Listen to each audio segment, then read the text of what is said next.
What God is the amassed becoming of what has been focused into joyous, loving beingness. So let's talk about focus. Let's talk about the masses of humans. And let's talk about focus generating vibration, and vibration radiating, and law of attraction gathering the cooperative components. And so all that has been desired is that which is God. Humans have such a misunderstanding. Humans want what they think God is to be the deliverer of what I'm asking for. In the early days of these conversations, people would say, well, there's good and there's evil. And we would say, that's like looking for the absence of the light. That's like thinking that the absence of light has a source, like an inky, misty source that is covering up the light, when what's really going on is that there is a light or a disallowance of it, but there is not a source of absence of light. And so that's what's going on. There's just this source of goodness and of love and of well-being that extends from generation to generation to generation, generation to generation in terms of physical conversation. It's this never-ending becoming. When someone, human, makes their transition into non-physical, they leave behind all of their doubt and fear, because any resistant thought that they picked up along their way and practiced is not part of who they are as they reemerge into non-physical, because the law of attraction does not summon from this individual those worrisome parts. When you are standing and looking to the universe or to the world or to any individual person or subject or idea, there are those things that you are a match to in terms of your source energy and things that you are not. So that which you want to call God, and we're fine with that as long as we're clarifying that God energy is such pure, positive love energy, and is what's focused in whatever you want to call this place that is non-physical. And the law of attraction is responding to that focus. Therefore, there's this sifting process that takes place when the consciousness that is you, the human, reemerges into non-physical. Anything that is not love does not get gathered up. Talk about a delicious reemergence into non-physical. And it is from that pure energy standpoint that everyone reemerges back into the physical, from that place of pure, positive energy. Really, you pick up all this negative stuff along your physical trail, and you want to say, why? Why is there any negative stuff? Why can't everything that is in the physical be an exact replica of the pure positive energy and love that is non-physical? And we say, because the variety is what helps you to explore and to come to your new conclusions. This conversation has never been into all of the universe. This is a first-time conversation. What's happening on your planet has never been before unto all of the universe. The combinations of focusers and thinkers and feelers and wanters and believers, it has never been like this before. It is uniquely wonderful. And out of the mix of it, all kinds of rockets of desires are being launched. It's interesting. On any side of any argument, you are at one with each other when you launch your rockets of desires, because they are about loving and more and longevity and self-interest and perpetuation of that which you believe to be good. Oh, you argue about what you think is good, but 100% of you wants what's good. And so that's what God is. God is the synthesized culmination of every focused thought. It's this pure positive energy resonance with life and well-being and more and continuation. Yeah. We said to Esther the other day, she was contemplating something going on in the world. There's a lot going on in the world.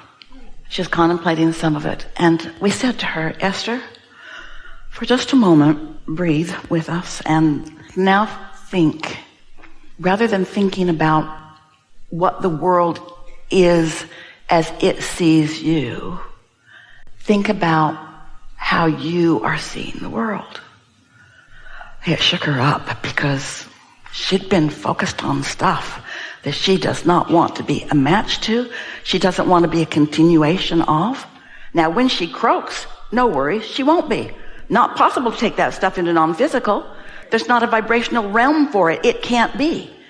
But she could be another human doing the spin-off of man's conscious thought, worrying about this and sending rivers and streams of stuff into motion that people can pick up on. And she heard us so clearly. And she thought, I am a lover. I don't want to spread that stuff. I don't want to radiate it for a moment. I don't want to match up with one other human that's feeling that way. I don't want to be a toxic expresser of energy. I want to tune my energy in the quiet of my own experience, and I want to calibrate myself to source energy so that when I am looking out into the world, I want to see what matches the eternal nature of the world.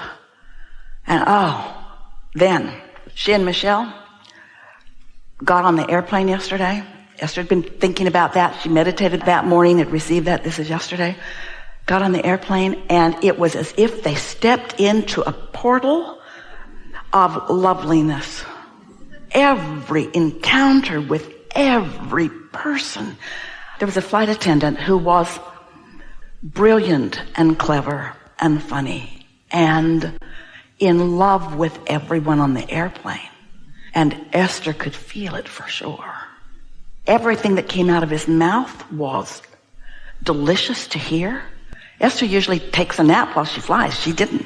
She sat there and played with her coloring game and listened to everything that everybody within earshot of her was saying.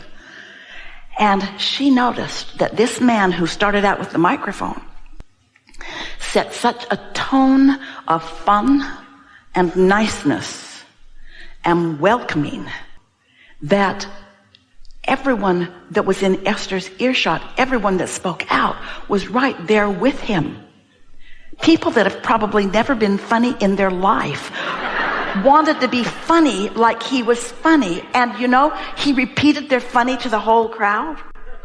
Esther's never had a flight like that before, where whatever was going on was a match to that God within her. That guy certainly was. She gave him the credit for evoking it from her, although it had gotten started before she even got there. The law of attraction is what's going on all the time. And once you decide that you're going to calibrate to the God within you, then you radiate it and you give others an opportunity to calibrate to something that might be a little hard for them to see. But it was not hard to see in this flight attendant. Oh, he was awesome. When he came to ask Esther what she wanted to drink, she told him, and then she said really quietly, "You have set a magnificent tone on this airplane. It's just beautiful." And he just winked at her because he didn't do it accidentally. He did it on purpose. And then she listened to people playing and playing and playing. The girl that sat next to Esther was delightful. Everything about it was. And then when it was time to get off the plane, people were standing, waiting for them to open the door.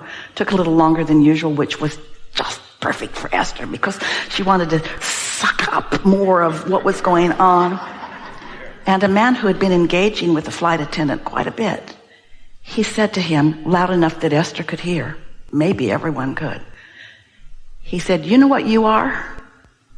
And the flight attendant said, "No, what?" And he said, "You are what I call," he said. So clearly he's a philosopher that's been thinking about this stuff too. "You are what I call the common denominator." And Esther thought, he knows about matches. You are the common denominator. You set out intentionally to match the best of what was on this aircraft.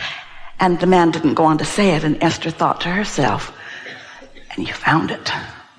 You found it. So that's what God is. And that flight attendant was as God is. Because that is what we're talking about tending to your own point of attraction. Being present, meaning being aware of what I'm calibrating to. See, here's how it goes. The word balance matters really a lot. If you breathe in more than you breathe out, you hyperventilate.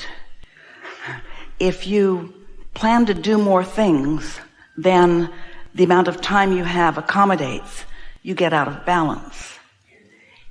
If you tune to source energy and to everything that's in your vortex, so that you're being called in a strong way to lots of paths that are leading you to so many things that you've asked for, and you don't go, you're out of balance.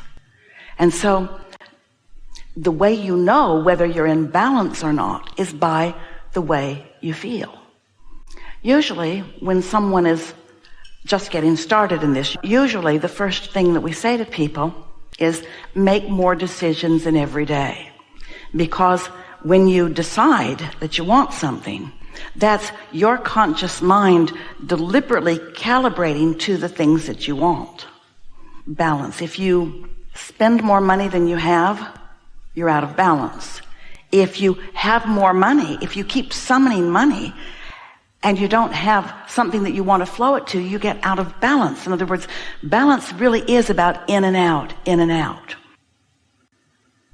You just can't really get out of balance if you're present in your now.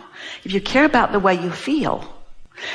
So let's start again in an even more enhanced way of explaining this. So that's the basics. So now, here you are, you're active in your life, lots of different activities and subjects that you're focused upon. And some of them call you in a stronger way than others. Follow those. Let your interest be about what feels good rather than what must be done. Esther had a conversation with her daughter the other day that speaks to this precisely, because it was written to college students, and the subject was about how to solicit more productivity from your kids. More productivity. And Esther said, ugh. I think we should be figuring out how we can solicit more fun from them, how they can solicit more fun rather than productivity. Now, think about that. Your life, step one, has already done the asking. And inner being, the source, is already focused upon those requests. And with the help of the law of attraction, those cooperative components have already been summoned. So the productivity is built into the system. The balance comes.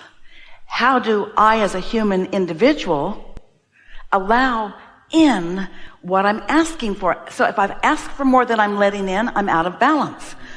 That's really all you have to think about. Your life is calling for it, and it's all set up. Your vortex is full of the cooperative components. Your work is much simpler. Your work is, what does balance look like that lets in what I've asked for? Well, if I've got too much going on, I'm not going to let more in. In fact, I'm repelling it. If I'm having fun, when you get in that kind of balance, as it comes, you launch more rockets, and you also attract more means to deal. You will never, ever be out of balance when you are in alignment with source energy. You'll never be out of balance. You cannot get out of balance when you're in joy, and you cannot get into balance when you're in anger or in overwhelmment or in pain.